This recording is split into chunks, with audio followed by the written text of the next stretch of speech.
വറജുലുൻ ഖൽബുഹു മുഅല്ലഖും bill മസാജിദ്.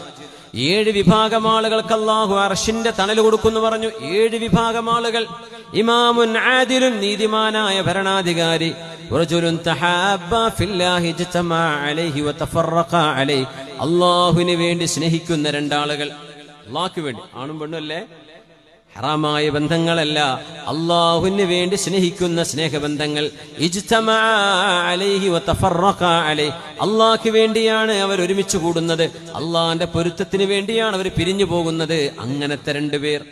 പിന്നെ പറഞ്ഞു, രഹസ്യമായ സ്വതക്ക കൊടുത്തവർ, ആരും അറിയാതെ. നിങ്ങൾ ചെയ്ത ദാനം നിങ്ങളുടെ വീട്ടുകാർ പോലും, ഭാര്യ അറിഞ്ഞിട്ടില്ല, നിങ്ങളുടെ ഇടത്തെ കൈ പോലും അറിഞ്ഞില്ല വലതു കൈ കൊടുത്തത്. അങ്ങനെ ദാനം ചെയ്തവർ, ആരാരും കാണാതെ ഒറ്റക്കിരുന്ന് അള്ളാഹുവിനെ ഓർത്ത് കരഞ്ഞവർ.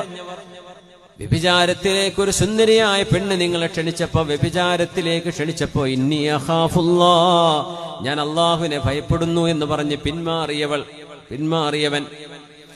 പിന്നെ പറഞ്ഞു, വമൻ ഖൽബുഹു മുഅല്ലഖും ബിൽ മസാജിദ്, ആരുടെ ഹൃദയമാണോ അള്ളാഹുവിന്റെ മസ്ജിദുമായി ബന്ധപ്പെട്ട് കിടക്കുന്നത്, എപ്പോഴും പള്ളിയുടെ കാര്യത്തെക്കുറിച്ചാണ് അവരുടെ ആവലാതിയും വേവലാതിയും ചിന്തകളും. പള്ളിയുടെ പണി പൂർത്തിയാക്കണം, അവിടെ ഹൗള് വേണം, അവിടെ വൃത്തിയാക്കണം, അവിടെ വെള്ളം ആയിട്ടില്ല, അവിടെ പായ് വിരിച്ചിട്ടില്ല, ബാങ്ക് വിളിച്ചിട്ടില്ല, അവിടെ ലൈറ്റ് ഓഫ് ആക്കിയിട്ടില്ല, സ്വിച്ച് ഇട്ടിട്ടില്ല. ഇങ്ങനെ ഏതു നേരവും മസ്ജിദുമായി ബന്ധപ്പെട്ട് ചിന്തിക്കുന്നവർ. പിന്നെ ആരാണോ ചെറുപ്പകാലം മുതൽ നിസ്കാരം നിലനിർത്തി അള്ളാനെ ഭയപ്പെട്ട് വളർന്നു വന്ന ചെറുപ്പക്കാരനാരോ, ഈ 7 വിഭാഗം ആളുകൾക്ക് നാളെ അർശിന്റെ തണൽ അല്ലാഹു നൽകും.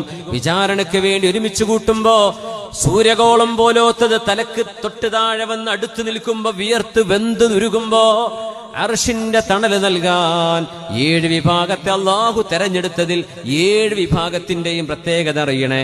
അവർ അല്ലാഹു